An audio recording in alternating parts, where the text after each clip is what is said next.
What's going on, guys? It's Jeremy Hopper here. What we're going to do today is we're going to be picking a lock. Specifically on the table is a Master Lock number 1. This is a very common padlock that you'll find in just about any hardware store and homes all across the country. And we're actually not going to be picking this lock. We're going to be doing an alternative method to open it, and that is raking. And in order to rake this lock, we're going to require 2 paper clips. So let's begin. In order to form these 2 paper clips into the tools that I will need, I'm going to utilize a pair of needle nose pliers. And the first tool that I'm going to make is called the rake. So I'm going to open up this paper clip, just like this. Now I'm going to bend the tip of it.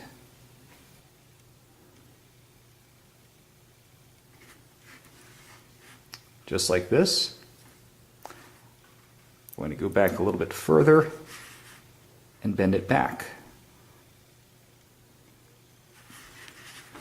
Just like this. Now I'm going to place another bend on this paper clip.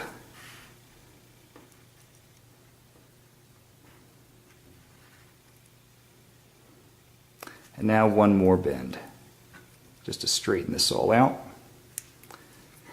Flatten that a little bit. And this is our basic rake. So the next tool that I'm going to make is called the tensioning wrench. So I'm going to open up this paper clip.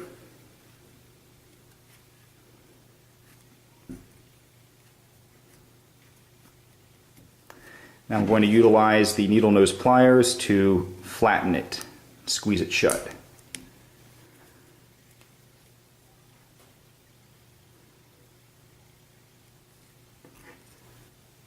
I'm going to grasp the top end of this paper clip. I'm going to put a 90-degree bend.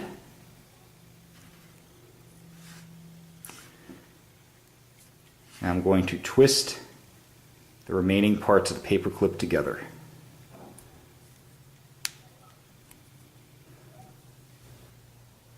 These 2 paper clips have been formed into the tools that I will need. On the top we have the tensioning wrench, and on the bottom we have the rake. So now the next step is to begin raking the lock to open it. Now when you examine a lock, you're going to note a couple areas in here. This is called the cylinder, and right up in here, you probably can't see it because of the lighting, there are pins that are called tumblers. And those tumblers are on springs, and those tumblers have to be at just the right height in order for that cylinder to turn. When you look at a key, you'll notice all of those raised areas. Okay, so we're trying to get those pins at the correct height, and when you achieve that correct height, you can turn the cylinder and open the lock. So what we're doing with the raking method is we're going to insert this rake into the cylinder and move it in a raking motion against those pins, the tumblers, until we achieve, basically by a jiggling effect, the right combination. And we're also utilizing the tension wrench here to apply torque to this lock, just as we would with a key to open it. So I'm going to insert my tension wrench and find the area in which it binds, like right here. You only want to apply just a little bit of torque to it. This is an area where a lot of people make mistakes. They apply too much or too little torque. I'm going to insert the rake into the top portion of that cylinder, and I'm going to rake it against the tumblers.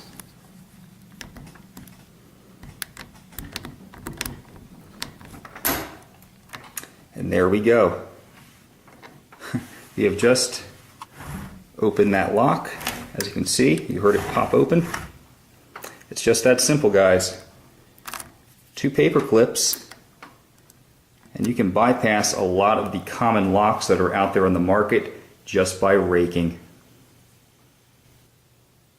Alright guys, we're going to try this an additional time with a different camera angle just so you can see. I'm going to insert my tension wrench to the bottom portion of the lock. and I'm going to turn it. It's important to note which way the cylinder will turn. On this particular master lock number 1, it will turn clockwise or counterclockwise. Other locks may be different. It's important for you to know that, and it really comes from just studying all the different locks that are out there. So I'm applying just a little bit of torque on that. The best way I can describe it is applying as much pressure as I would on a key on my keyboard. Just a little bit of pressure. Too much and you won't move the cylinders. It'll bind up. Too little and it just won't work.